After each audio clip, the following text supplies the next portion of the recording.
Hey, what's up, everyone? It's Chase, aka That Gay Jedi, and today we are in the car with my partner, That Gay Jedi, Blake.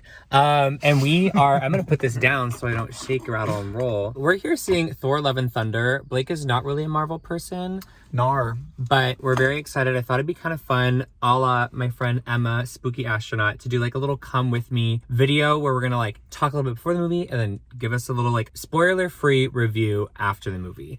So going into the movie, what are we expecting, Blake? Do you have any expectations as a non-Marvel person? I know it's Thor. Okay, slay. I know that it's definitely 80s inspired. Big chains. Yep. I believe he worked off his like dad bod or whatever that joke was. Yeah. Made sure to mention that in the trailer that I've seen multiple times. That's so, yeah. And I'm excited to see some cheeks. Yes. Oh, yes. Cheeks. Okay. Good. Well, we're late, by the way, and I'm sweating. This car is very hot and the AC is not on. So, thank you. I'm expecting like good Taika Waititi goodness. I'm worried that it's going to feel too much like a Guardians of the Galaxy movie. But if there's one thing I want from it, I just want it to have like an emotional, I want to cry. I'm looking to cry. I'm not going to cry. I got Gaga's makeup line on. Well, even if you did cry, House Labs wouldn't bleed because House Labs is supercharged electric clean artistry. Supercharged. Clean. Artistry. Okay, so I'm worried it's gonna be a little bit too much like Guardians, and I don't want it to feel too much like Ragnarok, because like that's Taika Waititi's other Thor movie. But honestly, I'm just here to watch the queerness. I'm here for the gayness. I'm here for Valkyrie. I'm here for Thor, played by who's gay Natalie in this Portman. movie? We'll find out. Anyways, we'll catch up with you guys later. Bye.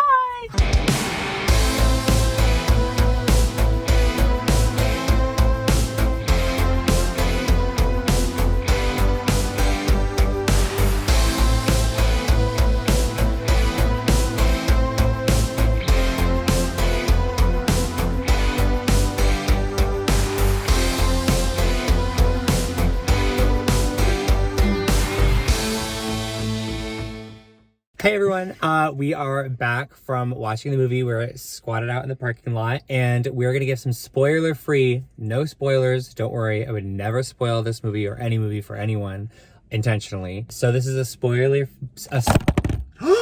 so these are spoiler-free thoughts. Overall, what did you think? To me, when I left the movie theater, it's been a minute, but when I left the movie theater and when the movie was going, I don't watch a lot of superhero movies, but what I did like about the superhero movie, I don't even know if it's right to call it a superhero movie, see? Oh boy. But what I did like about this like hero Marvel-y movie was that it was a little bit scary and funny and kind of sexy at the same time and a little bit gay, which was all fun. I think it was a good summer movie, so I'm glad it came out during summer. And I think it had all the elements that I, a person who doesn't watch a lot of Marvel-y DC type of movies, like in a movie. Yes. It gave me everything that it was just really entertaining, and it was like a ride, and it was very colorful, and I felt like I was in Mario Kart. I love that. And hell. I love that. That really is actually a good way to put it. Mario Kart and hell. And hell. It's a cute way to describe it. I think it's fair to say that it was like a good summer release too. It's definitely a fun summer movie. I don't know. As like a Marvel fan, I thought it was pretty good. I would give it like 3.5 stars. Out of 5? I know. Out of 5. I mean, I thought it was great. I think that like a lot of that works for me. I love Dr. Jane Foster and I love Thor and I love their relationship with each other. So like anytime they're on screen, I'm gonna love it. I will say Natalie Portman and Tessa Thompson kill it. They like kind of carry that movie on their backs.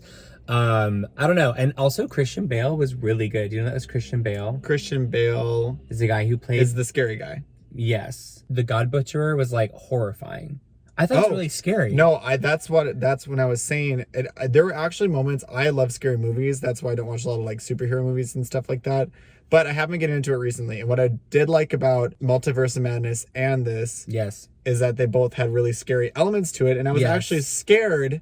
And there's a certain scene in the beginning where some shit goes down when the villain comes out, and that was legitimately really scary and also very clever, like actually really clever. And I do like in this movie how it's not super CGI heavy. It feels a little bit stuff. Yeah, and there's a kind of like a moment in the movie that feels almost like it's from a Tim Burton movie or Mad God if it was a little more mainstream. Yeah. So, I mean, overall, I will say I loved the movie. I think that I didn't cry, which I think actually is a huge issue that I have with it. I cry in everything, and I didn't cry in this. And I think it's because the pacing for me was very weird. Like, it was like either like really, really like fast or really, really slow. Does that make sense? Like, I felt the pacing was a little bit off, and like tonally it kind of threw me off because I felt like it was like some things felt like very adult oriented and some of it felt like this is like a children's movie. Do you know what I mean? Like, tonally I felt like it couldn't really make up its mind on like what it is. And like, that's why I think like, that's why like part of the reason I didn't cry is because like, it was that, but also like some things just moved like really fast, or things like didn't move at all. Like, it was just like things that I wanted to last longer were short, and things that were short that I wanted to last, like, it just was like, it was just kind of like, it felt unfocused. I'm sorry. Well, it felt a little unfocused. I loved the movie. It just felt a little unfocused. When you say the thing about a children's movie, it's interesting because when the movie first started, I was like, okay, this is giving Lego movie type of energy. Where what I mean by that is when the Lego movie started, when I watched the Lego movie, I couldn't really get into it because it was too quick for me and I just didn't really like the pace of it. Right. And the beginning of the movie, given once again that I don't know a lot about these movies, it was really hard for me to grasp onto.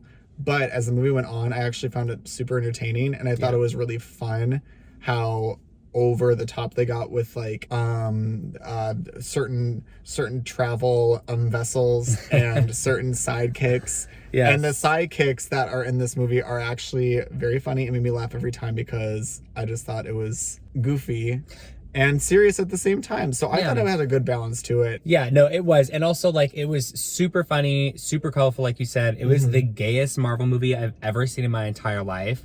I don't want to give any spoilers outside of that. I'm not gonna, no. No, I was following the bus with my finger. I was so confused. So we have to love it for that because it is definitely the gayest Marvel movie. Okay, so we've talked about a lot. So what are your final thoughts? My final thoughts, just like fresh off the parking lot, would be that I'm curious about Thor more.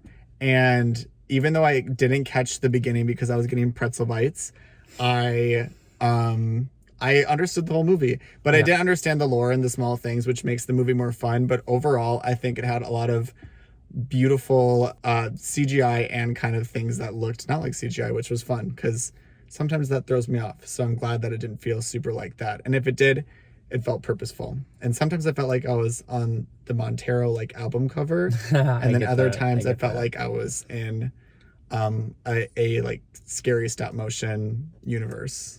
Love that. It was a great balance. It was a great balance, and I would give it 4 stars. Okay. Out of 5. Great. I love 4 stars out of 4. Okay. Well, I will say, if you ever want to watch the Thor movies, they're worth watching. I love Thor movie. I love the Thor movies, all of them, even the second one, which a lot of people don't like, including myself. You've never seen them, but definitely down to watch them with you because they're very, very fun. And yes, I will say, to wrap up, my thoughts are, I think it's a really great movie, really fun movie. I don't think it's like the best Marvel movie, but it's a good time. I don't think it's as good as Ragnarok.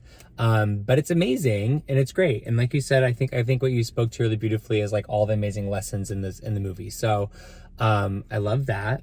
I think I'd still give it a 3.5 out of 5 just to be like honest and critical. Well, for my system, you gave it a 4. Okay, slay. Anyways, thank you all so much for watching.